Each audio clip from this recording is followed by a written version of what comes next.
స్తోత్రము నాయన, స్తోత్రము నా ప్రభువ.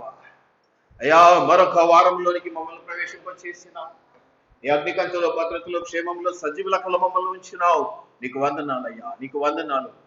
ప్రత్యేకంగా మరొకసారి ప్రభా, సంఘ పక్షాన, ఆన్లైన్ లో చూస్తున్న వారి పక్షాన శుభములను తెలియజేస్తూ వారిని ఆదరిస్తున్న మీకు స్తుతులు, స్తోత్రాలు తెలియజేస్తూ ఉన్నాను.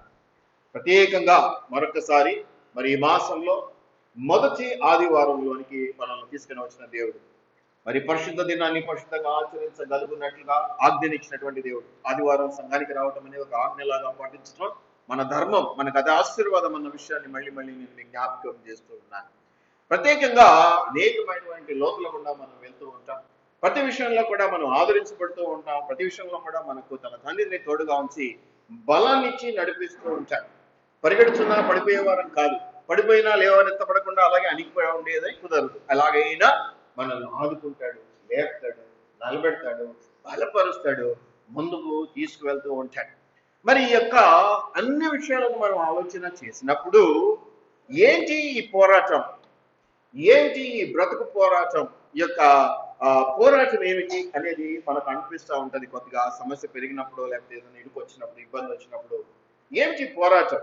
ఫైటింగ్ కదా, ఎంత నిరంతర పోరాటం. క్రైస్తవ జీవితం అంటేనే ఇది నిరంతర పోరాటం, స్ట్రగుల్ అలాగే జరిగిపోతా ఉంటది. మనము మరణించే వరకు, ప్రభు సన్నిధిలో నిలబడే వరకు, ఇవన్నీ జరిగే వరకు కూడా ఈ పోరాటము ఆగదు. ఏదో ఒకటి జరుగుతానే ఉంటది. వై షుడ్ వి ఉంటాయి పోరాటం. అసలు నువ్వు నేను ఎందుకు పోరాటం? మనకేం అవసరం, మనకేం వస్తుంది? సహజంగా ప్రతి మనిషి ఏం చేసిన ముందేంటి, నాకేంటి లాభం, నాకేం ఒరుగుద్ది, నాకేం వస్తుంది, నాకేం పెడతారు అనేటువంటి ఆలోచన కలిగి ఉంచాలి కదా. ఇది సహజం, తప్పు కాదు, సహజం, మానవ బలహీనత అనుకుందాం ఏదైనా. అయితే ఎందుకు మనం ఈ పోరాటం చేయవలసి ఉన్నది? ఎందుకు పోరాడాలి? పోరాడితే ఏంటి మనకు అంటే చాలా విషయాలు ఉన్నాయి. అన్ని విషయాలు మనకు అవసరం లేదు, కానీ కొన్ని విషయాలు నేను మీకు జ్ఞాపకం చేస్తాను. మొట్టమొదటి ఈ పోరాటం ఏంటంటే, క్రైస్తవ జీవితం అంటేనే పోరాటం. అందుకే సులువైన మార్గాలను ఎంచుకుంటారు తప్ప ఈ మార్గంలోనికి రావడానికి అంతగా ఇచ్చేయించరు, అంటే అలా ఇష్టపడదు లోకం. అబద్ధం ఆడవద్దు, ఇలా ఉండాలి, అలా ఉండాలి అంటే చాలా కష్టంగా ఉంటది. పడిపోతూ ఉండాలి, లేస్తూ ఉండాలి, నిలబడుతూ ఉండాలి, మళ్ళీ ఏదో పడుతుంది, ఏదో జరుగుతూ ఉంటది. ఈ నిరంతర పోరాటంలో ఎక్కువ దుఃఖం, ఎక్కువ ఆయాసం కలిగే సందర్భాలు కూడా ఉంటాయి, ఎక్కువ ఏడుపు వచ్చే సందర్భాలు కూడా ఉంటాయి. అవన్నీ కూడా మళ్ళీ మనం టాలీ చేసుకుంటూ, వెనకంచ వేయకుండా ముందు చూపు చూస్తూ అలాగే ముందుకు వెళ్తూ ఉండాలి. ఇది ఎంతో గొప్పనైన పోరాటం, ఆషామాషి పోరాటం కాదు. ఒక సైనికుడు ఉన్నాడు, ఒక యుద్ధం నిర్ణయించబడితే ఆ యుద్ధానికి వెళ్తాడు, ఏదో ప్రాణాల నుంచి పోరాడు గెలిచి బయటకు వస్తాడు, లేదంటే అక్కడ ప్రాణాలు అంటే వీర మరణం పొందుతారంటారు కదా, అలా ఉంటుంది. కానీ ఈ క్రైస్తవ జీవితం ఏంటంటే, ఆయన రాకడ వరకు, ప్రభు రాకడ వరకు, లేదా మనం బ్రతుకున్నంత కాలము ఈ పోరాటం అనేది జరుగుతానే ఉంటది. మంచి చెడుల మధ్య, ఆత్మీయ విషయాల మధ్య, లోక పరిస్థితుల మధ్య ఈ పోరాటం జరుగుతూనే ఉంటది. అయితే ఎందుకు జరుగుతుంది, ఎలా జరిగించుకోవాలి, జరిగితే మనకు లాభం ఏంటి? ఎందుకంటే మనం కదా అక్కడ మనం పోరాడుతున్నాం, మన ద్వారా ఆ పోరాటాన్ని జరిగిస్తూ ఉన్నాడు దేవుడు. కాబట్టి మనకి ఏమిటి అనేటువంటి విషయాలు ఈరోజు నేను మీకు జ్ఞాపకం చేయాలి. ఎందుకంటే మరి బల్ల కూడా ఉంది కాబట్టి ఒక్కసారి మళ్ళీ మనం స్పిరిచువల్ గా మన ఆత్మలు కూడా సిద్ధపరచుకొని బల్లలో చేయవేయాలి. కాబట్టి ఒక్కసారి మళ్ళీ వీటన్నిటిని జ్ఞాపకం చేసుకుంటే మంచిది. మొదటి ఆదివారం అని నేను నమ్ముతూ ఉన్నాను. మొట్టమొదటిది ఏమిటంటే, ఈ పోరాటం వల్ల ఏం పొందుద్ది అంటే, ఈ పోరాటం వల్ల ఈ శ్రమలతో మనము ఆడి ఓడకుండా గెలవడం ద్వారా ఏం పొందుకుంటామంటే, విశ్వాసములో ఆధిక్యత, వృద్ధి పొందుకుంటా. ఆల్రెడీ నీకు విశ్వాసం ఉంది కాబట్టి విశ్వాసం పొందుకుంటావని నేను అనటంలా, ఆ ఉన్న విశ్వాసం ఈ పోరాటంలో గెలవటం ద్వారా పెరుగుద్ది. అవును కదా, నేను గెలిచాను కదా, నన్ను దేవుడు గెలిపించాడు కదా, ఈ విశ్వాసం ద్వారా ఈ సమస్యను నేను ఓడించాను కదా అన్నటువంటి ఒక గొప్ప ఆనందం నీలో నింపబడడం ద్వారా దేవుని మీద ఇంకొంచెం ప్రేమ పెరుగుద్ది, ఇంకొంచెం భక్తి పెరుగుద్ది, నీ విశ్వాసంలో ఇంకొంచెం అభివృద్ధి జరుగుద్ది. ఇది జరిగిపోతుంది. పోరాటంలో ఏం పొందుకుంటావంటే మొట్టమొదటి ఏంటంటే ఇది పొందుకుంటావు. అంతేకాదు, ఎవరి పక్షాన నువ్వు నిలబడి పోరాడుతున్నావు? దేవుని పక్షాన నువ్వు నిలబడి పోరాడుతున్నావు. గెలవటం వల్ల ఎవరికి ఆనందం? గెలిపించేవాడు మళ్ళీ యేసయ్యనే. కానీ గెలవటం వల్ల ఎవరికి ఆనందం? దేవునికి ఆనందం కదా. నువ్వు 10th క్లాస్ లో 100కి 90 మార్కులు తెచ్చుకొని పాస్ అయ్యి ఇంటికి వస్తే మీ డాడీ భుజం తట్టి బాగున్నావు పో అంటాడా? 5దో 10దో ఇచ్చి చాక్లెట్ కొనుక్కోపో అంటాడు. ఎందుకు? సంతోషాన్ని కలుగజేస్తావు నీ డాడీకి. అట్లాగే దేవునికి సంతోషాన్ని కలుగజేయడం ద్వారా బ్లెస్సింగ్స్ పెరుగుతాయి. అంటే ఈ యుద్ధం వల్ల ఎన్ని వచ్చినాయి? ఈ చిన్ని మాటల్లోనే ఎన్ని వచ్చినాయి? దేవుని ప్రేమను పొందుకుంటున్నాం, మన భక్తిని పెంచుకుంటున్నాం, విశ్వాసంలో కూడా కాస్త కూస్తో ఎదుగుదల జరుగుతూ ఉన్నది, కాస్త పటిష్టంగా గట్టిగా తయారైంది. ఒకవేళ మెత్తగా శుతి మెత్తగా ఉంటే నీ విశ్వాసం కొంచెం గట్టిపడుతుంది. గట్టిపడడం వల్ల నీకు కొంచెం ఎక్కువగా మేలు జరుగుతుంది. ఎందుకంటే విశ్వాసంలో గట్టితనం ఉంటే ఏమైపోతే నీకు మేలే జరుగుతుంది. మంచి విశ్వాసురాలు లేదా మంచి విశ్వాసులు నువ్వైతే ఏం జరుగుద్ది? నీకు మేలే జరుగుద్ది. కీడు చేసే దేవుడు అనే. కాబట్టి పోరాడితే పోయేది ఏముంది? పోరాటం వల్ల పొందుకునేటివి చాలా ఉన్నాయనేది నేను మీకు జ్ఞాపకం చేస్తా ఉన్నాను. వీటన్నిటికీ నేను రెఫరెన్స్ చూపించే వాక్యంలోకి వెళ్తాను. మీకు ముందు టూకీగా అసలు ఈరోజు టాపిక్ ఏమిటి అంటే, ఎందుకు పోరాడాలి? ముఖ్యంగా మనం ఎందుకు పోరాడాలి? ఎందుకు పోరాడాలి అంటే ఏదో ఒకటి పొందుకుంటావు కాబట్టి, నీకు ఆశీర్వాదం కలుగుతుంది కాబట్టి పోరాడాలి. పోరాడితే నీకు విజయం వస్తుంది. ఆ విజయం వల్ల నీకు కొన్ని బ్లెస్సింగ్స్ ఎక్స్ట్రా దొరుకుతాయి. అంతే కదా? ఎక్స్ట్రా బ్లెస్సింగ్స్ దొరుకుతాయి. అందరికీ దేవుడు దీవెన ఇస్తూ ఉంటాడు. పాస్ అయిన వాళ్ళకి ఫెయిల్ అయిన వాళ్ళకి కూడా ఇస్తూ ఉంటాడేమో, అవునా? ఫెయిల్ అయిన వాళ్ళకి ఎక్కువ తెలుస్తుంది అన్నమాట. పాస్ అయిన వాళ్ళకి ఇంకా ఎక్స్ట్రా ఇస్తాడు కాబట్టి ఆ ఆనందము, ఆ సంతోషము, ఆ యొక్క పరిస్థితి వేరేగా ఉంటుంది. కాబట్టి మొట్టమొదటిది అది. రెండవది ఏంటంటే, మరి బ్లెస్సింగ్స్ ద్వారా, ఈ విజయం పొందుకోవడం ద్వారా, ఈ పోరాటం ద్వారా బెస్ట్ ఎక్స్పీరియన్సెస్, అనుభవాలను మనం పొందుకుంటాం. అనుభవజ్ఞులు. ఏదైనా సమస్య వచ్చినప్పుడు ఆయన చాలా ఇటువంటి వాటి గుండా వెళ్ళాడండి. చాలా అనుభవాలు ఉన్నాయి. అదో ఆ పెద్దవాడికి ఇటువంటి అనుభవాలు చాలా ఉన్నాయి తన జీవితంలో. ఒకసారి ఆమె దగ్గరికి వెళ్ళి చెప్పండి, ఏమైనా సలహా ఇస్తుందేమో అంట. ఎందుకు? ఆల్రెడీ ఆమె ఆ యొక్క కష్టాన్ని అనుభవించి, ఆ శ్రమను అనుభవించి దేవునికి మహిమకరంగా గట్టెక్కేసింది, విజయం పొందుకుంది. కాబట్టి ఆమె 10 మందికి ఆ సలహాన్ని ఇవ్వడానికి దేవుడు ఆ స్థానంలో కూర్చోబెట్టాడు. ఇప్పుడు ఈ విజయం, ఈ పోరాటంలో గెలవడం ద్వారా ఆ స్థానం వచ్చింది కాబట్టి ఆ స్థానాన్ని బట్టి నలుగురు ఆమె ద్వారా ఇంకొంచెం మేలును పొందుకునే సలహాలను తీసుకునే పరిస్థితి ఏర్పడుతున్నది. అలా లేకపోతే, ఒకవేళ ఆమె ఓడిపోయి ఉంటే ఆ స్థానం దక్కేది కాదు, నలుగురు వాళ్ళ దగ్గరికి వెళ్ళి సలహాలు తీసుకునేవారు అసలే కాదు. ఓడిపోయిన వాళ్ళు మనకి ఏం చేస్తారండి అంటాం. అంతేనా కదా? తనే ఓడిపోయింది ఆ సమస్యలో, తనే ఆ సమస్య నుంచి గట్టెక్కలేకపోయింది. మరి ఇది అటువంటి సమస్య అయినా కూడా ఏం సలహా చెప్పకూడదు అంటారు, అవునా? కాబట్టి గెలవటంలో ఏముందండి? విశ్వాసంలో పెరుగుదల ఉంది, ఆశీర్వాదంలో పెరుగుదల ఉంది, దేవుని భక్తిగా మనం చూడడంలో పెరుగుదల ఉంది, దేవుడు మన పట్ల చూపే ప్రేమను కూడా ఆదిత్తుతుంది. ఇవన్నీ జరుగుతాయి. ఇవే కాకుండా ఇంకేంటి? ఒక మంచి స్థితి, ఒక మంచి స్థానం నీకు నాకు ఇవ్వబడుతుంది. దాన్ని ఏమంటామంటే ఫలించటం అంట. ఫలించటంలో అభివృద్ధి జరుగుతుంది. ఈ పోరాటం వల్ల నీకేం జరుగుతుందండి? ఫస్ట్ పాయింట్ ఏంటి అమ్మా? గట్టిగా చెప్పాలి అమ్మా. విశ్వాసంలో అభివృద్ధి. విశ్వాసం కలుగుద్ది అని నేను అంటాను, ఎందుకంటే అందరూ విశ్వాసమే కాబట్టి. ఆల్రెడీ మనకుంది విశ్వాసం ఆల్రెడీ. దాంట్లో ఇంకేమవుతుంది? దాని సైజ్ ఏమవుతుంది? పెరుగుద్ది, అభివృద్ధి చెందబడుతుంది. దేవునిలో భక్తిభావం ఏమవుతుంది? ఎక్కువైతే. పలకండి అమ్మా, చెప్పండి, దయచేసి చెప్పండి, మౌనంగా ఉండదు. Be active. దేవుని యొక్క అభిమానంలో, ప్రేమలో వృద్ధి జరుగుతుంది, అభివృద్ధి జరుగుతుంది. మన స్థానంలో, మన స్టేటస్ లో, మన ఎక్స్పీరియన్స్ లో అభివృద్ధి జరుగుతూ ఉంది. అంటే ఫలించటంలో అభివృద్ధి జరుగుతూ ఉంది. ఇన్ని జరుగుతాయి పోరాటంలో ఇన్ని జరుగుతాయి. ఇదేనా?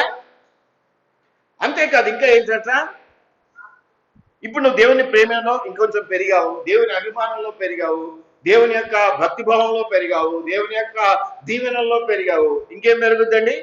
దేవుని సేవలో, ఆత్మీయ జీవితంలో ఎదుగుదల వస్తూ ఉంది. అప్పటి వరకు ఒకవేళ నువ్వు ఇంకా ఏం పని చేయకపోయినా, ఇన్ని పొందుకున్న తర్వాత దేవుని కొరకు కూడా ఏమైనా చేద్దాం, కృతజ్ఞత చూపిద్దాం అనేటువంటి భావన నీలో కలుగుతుంది. ఈ పోరాటంలోని విజయం వల్ల ఇటువంటి అనేక లాభాలు ఉన్నాయి. ఇటువంటి అనేకమైనటువంటి పనులు నీ పట్ల జరిగించబడుతూ ఉంటాయి. కాబట్టి పోరాడాలి. ఇంట్లో కూర్చుంటే నీకేమీ దొరకదు. ఏమి చేయకుండా కూర్చుంటే నీకేమీ దొరకదు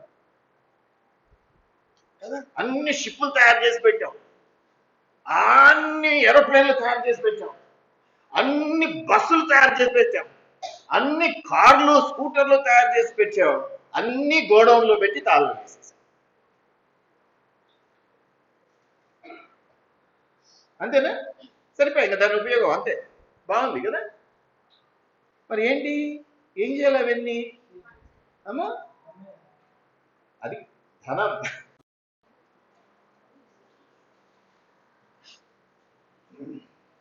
సో మనకు సెల్ ఏదైనా ఈ ప్రాబ్లం తప్పదు అనమాట. సెల్ మార్చినందువల్ల పోయేది కాదు. సో ఎక్కడ దేవుని ఆత్మవర్షం ఎక్కువ ఉంటుందో అక్కడ ఎక్కువగా ఆటంకాలు ఉంటాయి. సహజం కాబట్టి పెద్ద పట్టించుకోవాల్సిన పని లేదు. మంచిది. లైవ్లో ఉన్న డిస్టర్బెన్స్ని బట్టి మళ్ళీ మనము మొదలు పెట్టుకున్నాం. యూదా రాసినటువంటి పత్రికలో 3వ వచనంలో మనం చూస్తే, ప్రియులారా, మనకందరికీ కలిగెడో రక్షణను గూర్చి మీకు రాయవలనని విశేష ఆసక్తి కలవాడనై ప్రయత్నపడుచుండగా.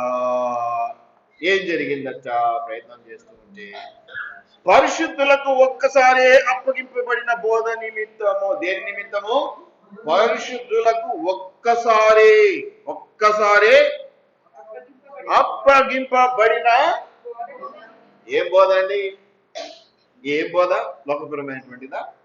దాని గురించి దీని గురించిన బోధన. ఏం బోధ? దేని గురించి బోధ చెప్తున్నాడు? దేవుని స్వార్థ గురించినటువంటి బోధ, దేవుని మాటలను గురించినటువంటి బోధ. ఈ బోధ గురించి చెప్తే ఏమంటాడు?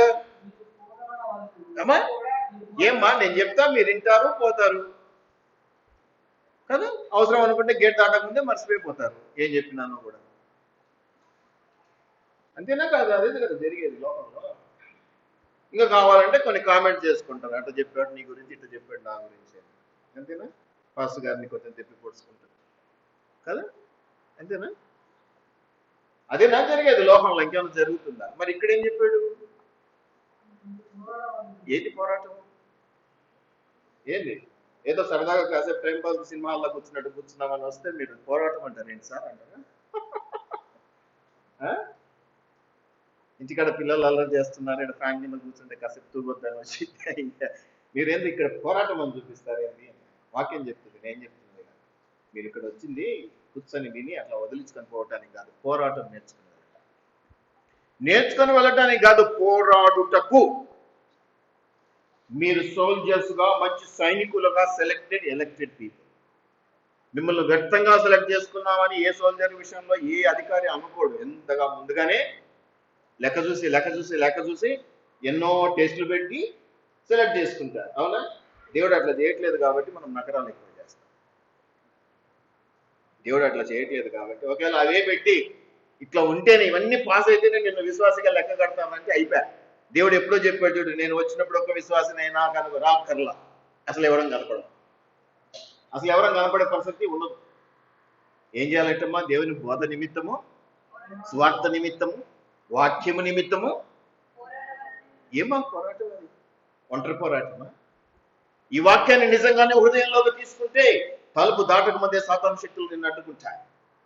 ఏమీ తెలియకుండానే మెట్ల మీద జారి పడిపోతారు. అనుభవాలు ఉన్నాయి. ఎవరు దోశారో కూడా తెలియదు. ఇవి అనుభవాలు.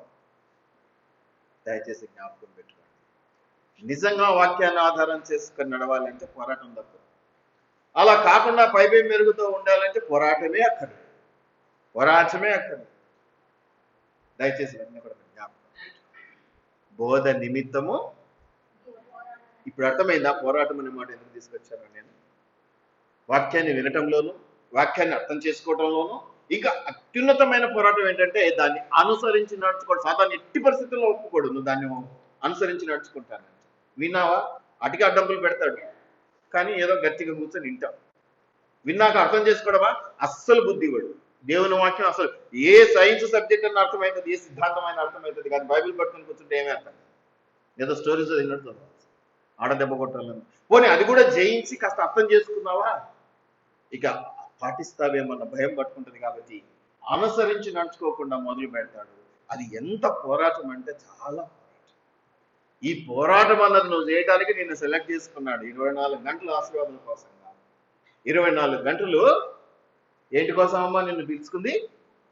పోరాటం చేయడానికి. నువ్వు మంచి సోల్జర్, బలంగా ఉన్నావు, నా కోసం పోరాడతామని సెలెక్ట్ చేసుకున్నావు. నువ్వేం చేస్తున్నావు? జనులు హితబోధను సహించలేక దురద చెవులు గలవారై తమకు అనుకూలమైన బోధ చెప్పు వారిని సెలెక్ట్ చేసుకుంటూ ఆ చర్చి మంచిది కాదు, ఈ పాస్టర్ గారు మంచి వారు కాదనుకుంటూ ఎక్కడైతే హిత బోధ, గొప్ప బోధ, ఆశీర్వాదకరమైన బోధ, ఆరోగ్యకరమైన బోధ, మంచి భోజనము లాంటివి ఆ యొక్క జీవపు మాటల ద్వారా వచ్చేటువంటి ఆనందాన్ని కలగజేసే బోధ ఎక్కడుంటుందో అక్కడికి పోవటానికి మనసు ఒప్పదు. అందుకనే దేవుడు శక్తిని ఈ వాక్యంలో ఏం చెప్తున్నాడు, ఇది మళ్ళీ మళ్ళీ ఇవ్వబడదట. మీరు అనుకుంటున్నారు ఏమంది దేవుడు కర్ణగల వాడు, ఇవాళ తప్పు చేసి రేపోతే సారీ చెప్తే అయిపోయింది కదా. ఎన్నిసార్లు ఇవ్వబడుతుందంటే గోల్డెన్ వర్డ్స్ నాట్ రిపీటెడ్ ఏదో అంటారు కదా, బంగారపు మాటలు మళ్ళీ మళ్ళీ రిపీట్ చేయబడవు అని ఏదో అంటారు కదా. అంటే నువ్వు ఎంత నష్టపోతున్నావో సంఘానికి వచ్చి వాక్యం విని దాన్ని పక్కకు పెట్టేసి నీ అనుసరణ, నీ పద్ధతి నువ్వు చూసుకోవడం వల్ల ఏ నష్టపోతున్నావు అంటే పోరాటం అనేది నువ్వు చేయకుండా ఊరికే ఉండిపోతుంది. పోరాటం చేయకపోతే ఏం పోతుంది? అందుకని ముందు అవన్నీ చెప్పాను. పోరాటం చేస్తే ఏమొస్తాయో అవన్నీ నీకు ముందు చెప్పింది. ఎందుకంటే రెఫరెన్స్ చూపించక ముందే అయ్యా ఒకవేళ పోరాటం చేయకుండా నువ్వు ముడుక్కొని కూర్చుంటే సొమ్మర్లాగా ఇవన్నీ కోల్పోతావని ముందే గుర్తు చేస్తాను. అది ఏమేం కోల్పోతామమ్మా? విశ్వాసంలో డల్ అయిపోతాం, జీరో అయిపోద్ది. ఒక్కొక్కసారి విశ్వాసం బలహీనం అయిపోతుంది, ఇతరుల మీద ఆధారపడడం ఎక్కువైపోతుంది, మన మీద మనకు విశ్వాసం తగ్గిపోతుంది లోకంలో కూడా. అంతేకాదు ఆశీర్వాదాల గురించి ఆలోచించలేమో, ఫలించడం మాట పక్కన పెట్టేయాలి. ఇంకా ఫలించడం అనేది జరగదు నీ జీవితంలో. ఇవన్నీ పక్కన పెట్టు. ఇంతగా ఓడిపోయిన నువ్వు ఏ సాక్ష్యం పట్టుకొని వెళ్ళి స్వార్థ సేవ చేస్తావు? ఏ సాక్ష్యం ఉంది నీ దగ్గర? దేవుని కొరకు ఏం చేశానని చెప్పుకుంటావు, దేవుడు నీకోసం ఏం చేశాడో చెప్పుకుంటావు. అదొకటే నా స్వార్థ అంటే, నాకు అది చేసాడు, నాకు ఇది చేసాడు కాదు కదా. నువ్వు దేవునికి ఏం చేసావు అనేది కదా ప్రాముఖ్యమైన. ఇవన్నీ కోల్పోయి నువ్వేం చేస్తావు దేవుని బిడ్డగా? అందుకని పోరాడితే గెలిస్తే ఏమేమి వస్తాయో ముందు మీకు నేను చెప్తాను. కాబట్టి ఇక్కడ ఈ వాక్యాన్ని మీరు జ్ఞాపకం చేసుకుంటే, పరిశుద్ధులకు ఒక్కసారి అప్పగింపబడిన బోధ మీకు ఏడుకొచ్చు. ఏంటంటే ఒక్క మిమ్మల్ని వేడు ఏమంటాడమ్మా? నాకు ఓపిక చచ్చిపోయి కొంచెం కోపడుతున్నా కానీ వేడుకోవాల్సిందే. ఎంత వేడుకున్నా వంకరపు వింటారమ్మా. వేడుకుంటే ఈ రోజుల్లో మసలు సంఘాలు ఉన్నాయి పో అంటారు. కానీ అక్కడ వాక్యం ఎవరు ఆయన రాసిన ఆయన అంటున్నాడు, వేడుకొనుచున్నాను, బతిమాలుకుంటున్నాను. మీరు చేయవలసింది వచ్చి కూర్చొని పోవడం కాదు, మీరు చేయవలసింది ఏమిటి? పోరాటము. పోరాటం. ఆ పోరాటం అన్నది మీకు లేకపోతే ఇవైతే ఉన్నాయో ఆశీర్వాదాలని చెప్పబడినటువంటి కొన్ని మాటలు ఇంకా చాలా ఉన్నాయి. మీకు ఒక 5-6 చూపించిన అంతే నేను మీకు. ఫలించటం, రెండింతల ఆశీర్వాదము, ఇవి చూపించిన జీవితం అని ఇంకా చాలా ఉన్నాయి. ఇవన్నీ కూడా నీకు గుండు సున్నాయి. ఇవన్నీ కూడా నీకు ఏమైపోతాయి? గుండు సున్నాయి. నిన్ను పిలిచింది దేనికోసం? ఒకసారి చూద్దాం, ఇవన్నీ కూడా చూసుకుందాం. 2వ తిమోతి 2వ అధ్యాయము 3-4 వచనాలు చూడండి ఒకసారి, చిన్నగా మెల్లమెల్లగా ఒక్కొక్కటి చూద్దాం. 2 తిమోతి 2వ అధ్యాయం 3-4 వచనాలు చూడండి అమ్మా.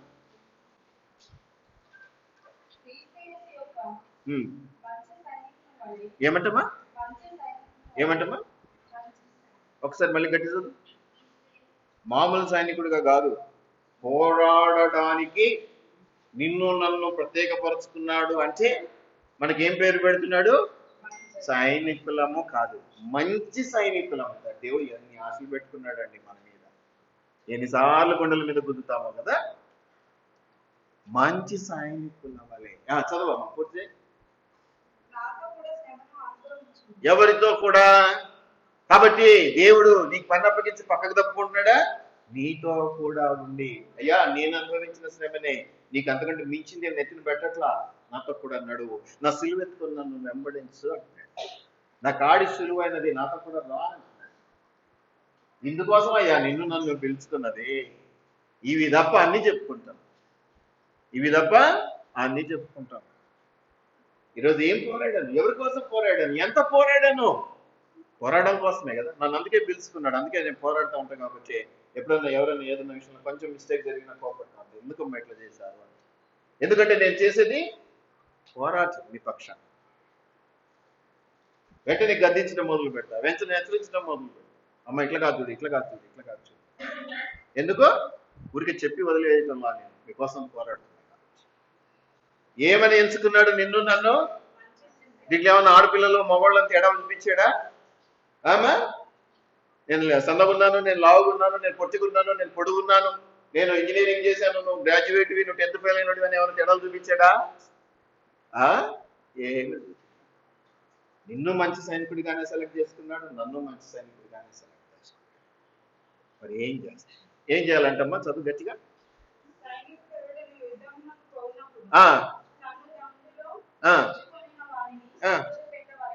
దండులో చేర్చుకున్నటువంటి వాడిని ఆ టీంలోకి నిన్ను తీసుకున్నవారు ఎవరు? యేసయ్య తీసుకున్నాడు. మరి యేసయ్యను ఏం చేయాలంటే ఎట్లా చూడాలంటమ్మా? సంతోష పెట్టవాలని. ఎప్పుడు నిన్ను సంతోష పెట్టమని అడుగుతున్నావు ఆయన. కానీ నువ్వేం చేయాలట? నిన్ను మంచి సైనికుడిగా సెలెక్ట్ చేసుకున్నందుకు నేను యజమాని, నిన్ను సెలెక్ట్ చేసుకున్న ఆఫీసర్ ఎవరు?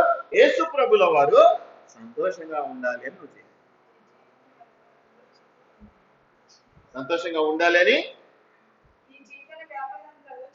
ఈ జీవన వ్యాపారములలో ఈ జీవన వ్యాపారాలు చేయొద్దంటే మరి అవి చేయొద్దు, ఇవి చేయొద్దు, బతుకు తెరు ఉంచుకోవద్దని కాదు, అత్యాశలకు పోవద్దు అని. ఏదైతే దేవుడు పెడుతున్నాడో దాన్ని తిని సంతోషించు. ఈ మాటలు ఎక్కువగా ఎవరు చెప్తారు? పౌలు చెప్తాడు. ఉన్నంతలో సంతోషించడం నేర్చుకో, అత్యాశలకు పోవద్దు, పరిగెత్తొద్దు. ట్యూబ్లైట్కి ఎగరలేకపోతున్నాను, ఆకాశం అంతా ఎక్కితే ఎగరాలని దురాశలకు పోవద్దు. ఆశ వేరు, దురాశ వేరు. ఆశగా ఉన్నావా? తృప్తిపరుస్తాడు. దురాశ పడ్డావా? ఏమంటాడు దేవుడు? దురాశ దుఃఖమునకు. అమ్మా గట్టిగా చెప్పండి, పూర్తిగా చెప్పండి అమ్మా. దురాశ దుఃఖమునకు చేటు. నిన్ను మంచి సైనికులుగా ఉండాలని సెలెక్ట్ చేసుకున్నాడు. సెలెక్ట్ చేసుకుని తనను సంతోష పెట్టే మంచి సైనికుడిగా ఉండాలని తీసుకొచ్చుకున్నాడు ఆయన నిన్ను నన్ను. ఎప్పుడు ఆయన దుఃఖపరచడమే, ఎప్పుడు ఆయన వేదన గురి చేయడమే, ఎప్పుడు ఏ విషయంలో కూడా నాకేమిస్తావు అని అడగడమే తప్ప, అయ్యా నన్ను సెలెక్ట్ చేసుకున్నావు, ఏ యుద్ధానికి పంపిస్తావు? నేను రెడీ, అన్ని రెడీగా పెట్టుకుని కూర్చున్నా, యుద్ధానికి పోవాలి, నన్ను సెలెక్ట్ చేసుకున్నావు కదా, పంపించు దేవా, నేను సిద్ధమే దేవా అన్న ప్రతి ఒక్కరిని దేవుడు అద్భుతంగా వాడుకున్నాడు బైబిల్. ఉండు కాసేపు రెడీ అయ్యి వస్తా అన్నవాడిని ఎవరిని వాడుకోవాలి.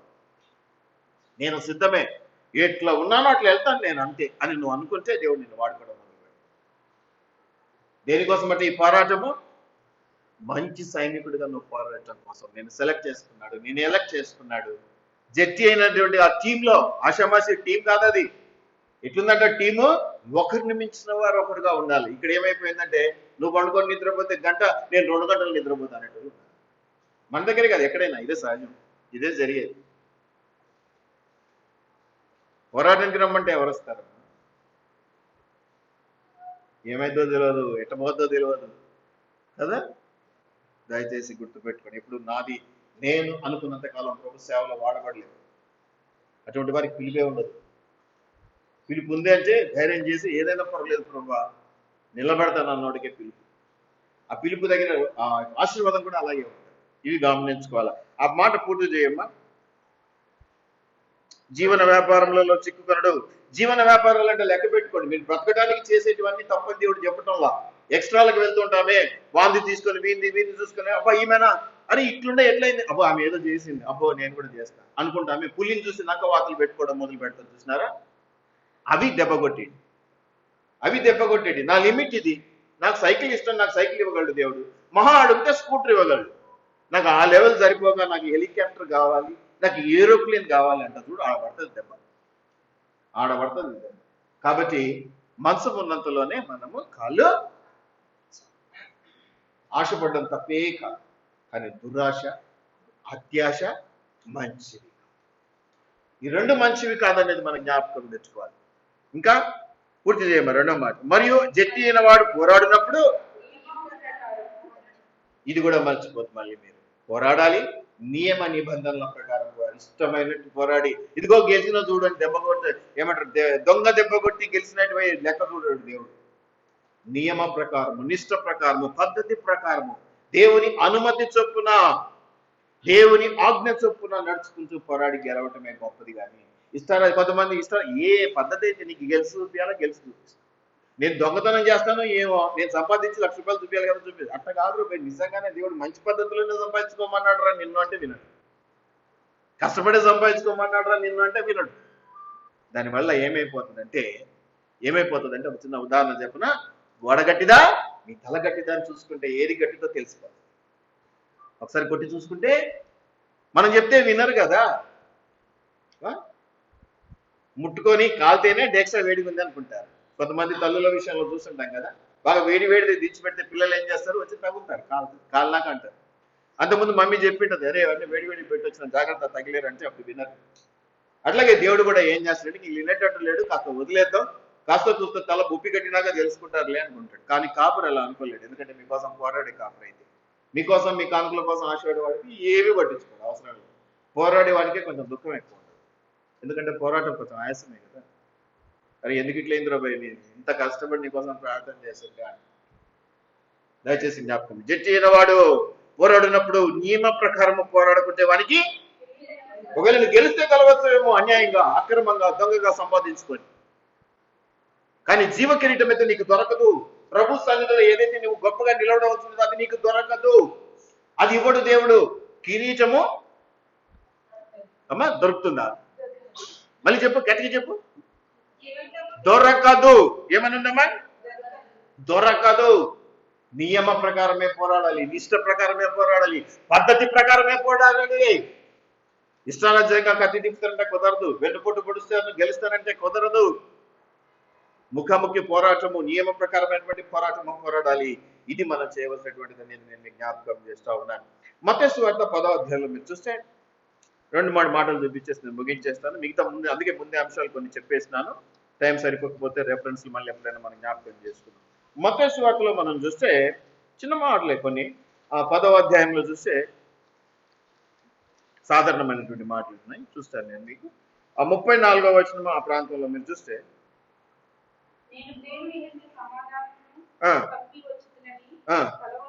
తలంచకుడి. చాలా మంది ఏమంటారంటే యేసు ప్రభు సమాధానానికి కర్త, శాంతి దూత. అవి నిజమే, అవి అబద్ధాలు కావు. శాంతి దూతనే. ఆయన ఎప్పుడైతే విశ్వాసంలో ఆయన నీ సొంత సన్నిధికి నీ గుండెలకు తీసుకుంటావో సమాధానమే. కానీ యాక్చువల్గా పోరాటం ఏంటంట? ప్రతిదీ పోరాటమే. కంఫర్ట్ జోన్ లో ఉంటానంటే కుదరదు, పోరాటమే. ఏం పోరాటం అంట? సమాధానం కోల్పోయినటువంటి పోరాటం. పంపవచ్చు తిన్న తలంచబడి ఖడ్గమునే గాని సమాధానం పంపుటకు.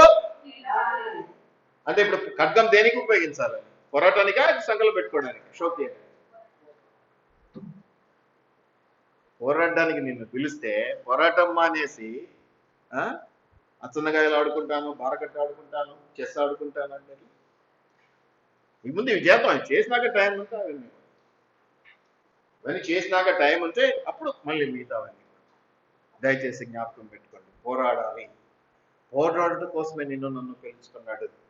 ఊరికే కాదు, దేవుని పని చేయటం అంటే పోరాటమే. అందుకే ఎవరు ప్రార్థన చేయమని అడిగినా అమ్మ అంత సునాయాసంగా అడుగుతున్నారు, ప్రార్థన అంటే పోరాటం అమ్మ అన్నారు. మీరు ఎన్నోసార్లు వినింటారు. ప్రార్థన చేయటం అంటే పోరాటం. మీకోసం నేను పోరాడాలమ్మా. అట్లా పోరాడాలంటే నేను ఎంత ఇష్టంగా చేయాలి, నేను ఎంత కష్టాన్ని ఎత్తుకోవాలో మీరు గమనించాలి. మీరు కొంచెం విశ్వాసంలో ఎదిగితే, మీరు కొంచెం దేవుని భయభక్తి నాకు సులువు అవుతుంది. దయచేసి జ్ఞాపకం పెట్టుకోండి ప్రియమైనటువంటి దేవుని బిడ్డలారా. మరి ఆ మాట పూర్తిగా చదివే వెళ్ళిపోదాం. ఒక మనుషునికి వాని తండ్రికిని, కుమార్తెకును ఆమె తల్లికిని, కోడలికిని ఆమె అత్తకును విరోధం అంటే మేము అనుకుంటే ఇక్కడ పోరాటమే. పోరాటమేనా? విరోధం అంటే ఇంక పోరాటమే జరుగుతుంటది కదా, అంతేనా కాదా? ఉప్పు ఎక్కువైందని, కారం తక్కువైందని, టయానికి టీ పోయలేదని, అత్త కోడళ్ళ యుద్ధాలు జరుగుతూనే ఉంటాయి కదమ్మా. జరగలేదా? నువ్వు గొప్పదాన్ని.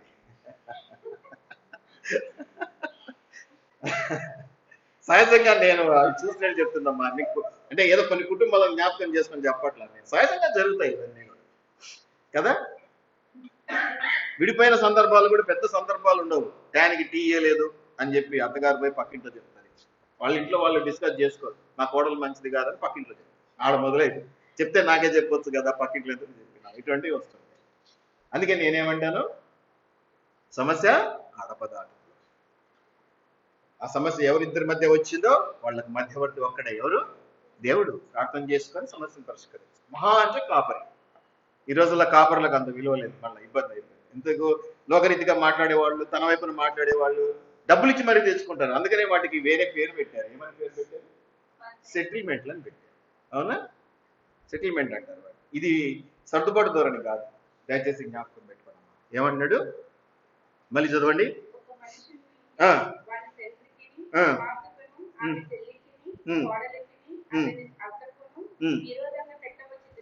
ఒక మనిషి నుంచి వారే అతనికి నువ్వు పోరాటం లేకుండా కూర్చుంటే చివరికి ఎవరిని తీసుకొచ్చి పెడతాడు? నీ ఇంట్లో నీ పిల్లలతోనే నీకు మంట పెడతాడు, నీ భార్యతో నీకు మంట పెడతాడు, నీ భర్తతో నీకు మంట పెడతాడు. అదేదో ముందే పోరాడిన వరకు మీ టీం అంతా ఒకటైతుంది. పోరాడకుండా నువ్వు చల్లబడి కూర్చుంటే ఇవన్నీ చేస్తాడు దేవుడు కింద మంట పెట్టి. దాని బదులు అందరం కలిసి ఒక టీం అయిపోయినాం అనుకో, పోరాటము ఏకపక్షం అంతే, ఇంకా మనకే విజయం, ఇంకా అనుమానమే లేదు. దయచేసి జ్ఞాపకం పెట్టి, మీ కుటుంబాలలో పోరాటాలు జరుగుతున్నాయా? చిన్న చిన్న వాటికి అర్థం ఏమిటి అంటే, మీరు దేవుని విషయాల్లో సరిగా పోరాటం లేదు కాబట్టి అక్కడ ఆ ఎక్స్పీరియన్స్ తెప్పిస్తున్నాడు దేవుడు. మీ కుటుంబాలలో పోరాటాలు పెట్టి ఆ ఎక్స్పీరియన్స్ సరిగా ఉంటుందని చూపిస్తాను. దయచేసి జ్ఞాపకం పెట్టుకోండి. ఇంకేమంటాడు?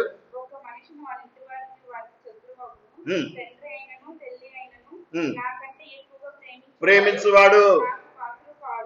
ఇది మీకు ఒక ఎగ్జాంపుల్ చెప్తాను, తక్కువ ఒప్పుకో నాకు తెలియదు, కానీ మన దినకరన్ గారి గురించి మనం ఎన్నోసార్లు మాట్లాడుకుంటాం. మహాభక్తుడు, ఆయన కుమార్తె ఎవెంజలిన్ సంథింగ్, చాలా విపరీతమైన ఇష్టం, అసలు చాలా విపరీతమైన ఇష్టం. ఏం జరిగింది? యాక్సిడెంట్లో. అందుకే కోడలు కూడా అదే పేరున్న కోడలు. ప్రేమించడం తప్పు కాదు, పిల్లల్ని కానీ, భర్తను కానీ, భార్యను కానీ, కుటుంబాన్ని కానీ. దేవుని కంటే ఎక్కువగా అన్ని విషయాలు, ప్రతిదానికి నా బిడ్డ, నా పని, ఇది సెంటిమెంట్లు ఎక్కడ కొడతాడో దేవుడు ఇబ్బంది అయింది. దయచేసి జ్ఞాపకం పెట్టుకున్నాం, దేవునికి మొదటి స్థానం, దేవునికి మొదటి స్థానం, తర్వాత ఇంకెవరికైనా ఇవ్వు, అది ఉపయోగం, అది జ్ఞాపకం పెట్టుకోవాలి. ఇంకేమన్నాడు?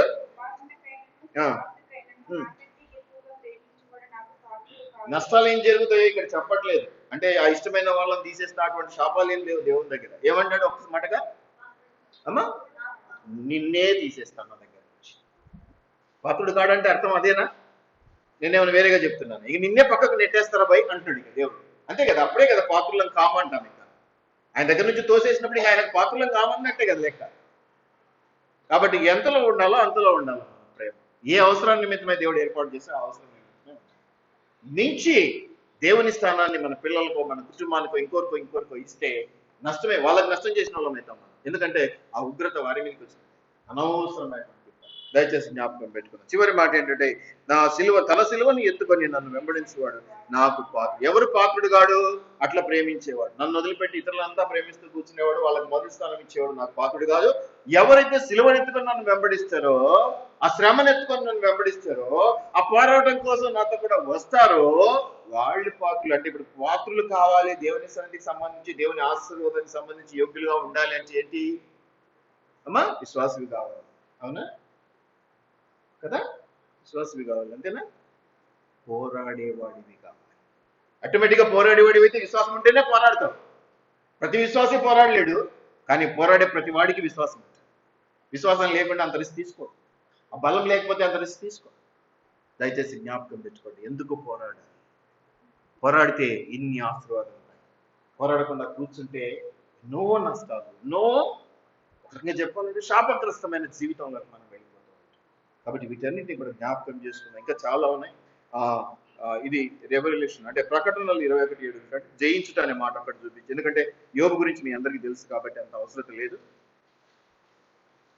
ప్రకటనల గ్రంథం 21:7 మీరు చూస్తే, జయించువాడు వీటిని స్వతంత్రించుకున్న, పైన ఏవి స్వతంత్రించుకుంటారు, ఏమి వస్తాయి వాళ్ళకి అనేది లిస్ట్ ఉంటుంది. ఏదన్నా మీరు చదువుకోండి. ఏవైతే ఉన్నాయో వాటన్నిటిని మనవి అని లాక్కుంటామంట. ఎవరు? జయించేటువంటి వాడు. అంటే ముందు జయించాలంటే పోరాటం చేయాలా వద్దా? పోరాటం అసలు మొదలు పెట్టకుండానే విజయం వస్తుందా? అసలు విజయం అన్న మాట పోరాటంలో ఉంచి వస్తుందా? ఏమీ పోరాటం చేయకుండా కూర్చునేవాడి విషయంలో వస్తుందా? పోరాటం చేసేవాడి విషయంలోనే కదా. ఓడిపోవడం అన్నా గెలవడం అన్నా రెండిట్లో ఏదో ఒకటి జరగాలంటే ముందు నువ్వు ఫైటింగ్ మొదలు పెట్టాలి, పోరాటం మొదలు పెట్టాలి. అసలే పోరాటం చేయను అంటే అది దేనికి కొరగాని పని. ఖచ్చితంగా మనం పోరాటం. కాబట్టి దయచేసి జ్ఞాపకం పెట్టుకోండి, జయించువాడు వీటిని వాటిని స్వతంత్రించుకొనును, నేను అతనికి దేవుడు అయ్యుందును. జయించు వారికి దేవుడై ఉంటాడు. నమ్మిన వారికి అంతే కూడా జయ జీవితం జీవించేటువంటి వాడికి దేవుని సన్నిధి ఎక్కువగా ఉన్నది. అందుకనే దావీదు విషయంలో దేవుడు ఏమన్నాడు? నా హృదయాసరుడు అన్నాడు. జయించువాడు, జయ జీవితం గడిపేటువంటి వాడు, దేవుని జీవాన్ని కలిగినటువంటి వాడు, ఆ పోరాటంలో ఎప్పుడు ముందుండేవాడు. ప్రభా నీ కొరకు నేను మొదలుతాను, ప్రభా నేను ముందు నిలబడతాను. ఏ కర్ర తగిలినా, ఏ కట్ట తగిలినా, ఏ కత్తి తగిలినా, ఏ మాట తగిలినా నాకు తగలాలి ఫస్ట్. ఎంతమందికి ఉందండి ఆ ప్రేమ కదా? కొంతమంది విషయంలో మనం అంటుంటాం, ఏదన్నా భయం, ఎవడరా నీ మీదకి వచ్చేది, ఎవడొచ్చినా నన్ను దాటి రావాలని నేను ముందు నిలబడతారా అంటుంటాం కదా. మరి దేవుడు అడుగుతున్నాడు, నీవు మంచి పోరాట యోధునిగా నా ముందు నిలబడు అంటున్నాడు. నీకు దెబ్బలు తగిలించడానికి కాదు, అది వేరే విషయం. ఎంతమంది నిలబడగలుగుతున్నా, ఏ విధంగా నిలబడగలుగుతున్నా? సంవత్సరాలు గడిచిపోతున్నాయి మనం విశ్వాసంలోనికి వచ్చి. ఒక్కొక్కళ్ళం బ్యాప్టిజం తీసుకుని సంవత్సరాలు గడిచిపోతున్నాయి. ఒకసారి కూడా బైబిల్ కంప్లీట్ చేయనటువంటి పరిస్థితుల్లో ఉంటూ ఉన్నాను. ఇక పోరాట విషయానికి, ఈ వాక్యాన్ని అనుసరించి నడుచుకునే విషయానికి ఎంత దూరంలో ఉన్నామో ఇక లెక్కేసుకోండి. ఎవరిని కించపరచడానికి నేను మాట్లాడడం లేదు. కళ్ళు తెరుతారు, అక్కడ సమీపించి ఉన్నది. ఆత్మలో ఎదగాలి, ఆత్మీయతలో ఎదగాలి, దేవుని యొక్క శక్తిలో ఎదగాలి, ఆ భారంలో ఎదగాలి. వాక్యం ఏం చెప్తుందో అర్థం చేసుకోవాలి. అర్థం కాకుండా పోరాటం పెడతాడు సతనగాడు. చర్చికి కరెక్ట్ గా బయలుదేరినప్పుడే వస్తారు బంధువులు. ఓడిపోవద్దు, వాళ్ళని కూడా తీసుకొచ్చే ప్రయత్నం. నువ్వు వాడు నిలబడిపోయి బంధువులు వచ్చినారు సార్ అని సమాధానం చెప్పిన ఆ కాపరికి ఎందుకు చర్చికి రాలేదమ్మా అంటే నువ్వు ఓడిపోయినట్లు లెక్క. ఆ మాట విన్నప్పుడు నిజమైన కాపరి హృదయం ఎంత మండిపోతుందో తెలుసా మీకు? మీకోసం పోరాడి పోరాడి ప్రార్థన చేసే కాపరి హృదయం ఎంత మండిపోతుందో తెలుసా? ఇది ఏంటమ్మా ఇన్ని చెప్తే కూడా. దయచేసి జ్ఞాపకం పెట్టుకోండి దేవుని బిడ్డలారా. దేవునికి మొదటి స్థానం ఇచ్చేవాడు ఎవడు ఈ పనులు చేయడు. దేవుడికి మొదటి స్థానం ఇచ్చేవాడు ఎవడు కూడా. ఒకవేళ ఇవ్వకపోతేవా శాపగ్రస్తమైన జీవితం, లోకంలో కలిసిపోవడం ఉత్తమైన పని. ఉన్నాను అంటూ దేవుణ్ణి ఇబ్బందికరమైనటువంటి సిచ్యువేషన్లోకి లాగే బదులు మనమే అది ఎంత కూడా పక్కన పెట్టేసి పక్కకు వెళ్ళిపోవడం ఉత్తమైన పని. ఇటువంటివి చాలా మాటలు ఉన్నాయి, మీరు గమనించండి. నేను దేవుడైన అతడు నాకు వారసుడైండు, పక్కింటి వాడైండు, దత్తపుత్రుడైండును, పెంచడానికి తెచ్చుకున్న పుత్రుడైండును అన్నాడా? ఏమన్నాడమ్మా? అమ్మా ఓ సొంతం నా తండ్రి. ధైర్యంగా చెప్పగలం.